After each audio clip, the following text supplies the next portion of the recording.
తూర్పు దేశపు జ్ఞానులను యేసు యొద్దకు నడిపించిన నక్షత్రము.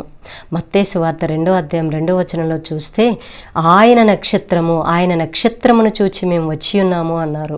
అవునండి, ఆయన నక్షత్రము, ఆ నక్షత్రము వారికి ముందుగా నడిచి ఆ శిశువు ఉన్న చోటికి, యేసు ఉన్న స్థలానికి వారిని నడిపించింది.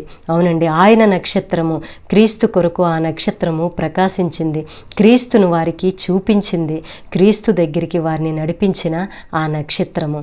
అవునండి, ఆయన నక్షత్రము మనమే. ఈరోజు నీవే ఆయన నక్షత్రమై ఉన్నావు. దారి తెలియక తిరుగుచున్న ప్రజలను నిత్యమైన వెలుగులోనికి, నిత్య మార్గంలోకి నడిపించే ఆయన నక్షత్రమై మనమున్నాం. క్రీస్తు యొక్క నక్షత్రము మనమే. అవునండి, మనము సమరయ స్త్రీని జ్ఞాపకం చేసుకుంటే ఆమె ఏం చేసిందండి?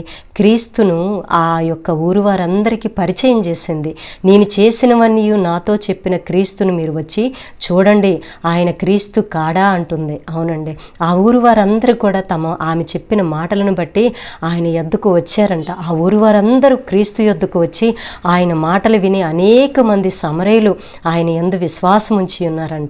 అంటున్నారు, ఇంతవరకు నువ్వు చెప్పిన మాటలను బట్టి మేము నమ్మి ఉన్నాం, ఇక మీదట మా అంతట మేమే ఆయన నిజముగా లోకరక్షకుడని నిజముగా మేము నమ్మి తెలుసుకుని ఉన్నాము అంటున్నారు. అవునండి, ఆ ఊరి వారందరికీ కూడా ఆమె యొక్క ఆయన నక్షత్రమై ఉంది. క్రీస్తు యొక్క నక్షత్రముగా ఆ ఊరు వారిని ఆయన యొద్దకు, క్రీస్తు యొద్దకు, యేసు యొద్దకు నడిపించింది. అవునండి, ఈరోజు మన చుట్టూ ఉన్న ప్రజలు, అంధకారంలో ఉన్న ప్రజల్ని నిత్యమైన నీతి సూర్యుడిని వెలుగులోనికి నడిపించే ఆయన నక్షత్రము నీవు నేనే.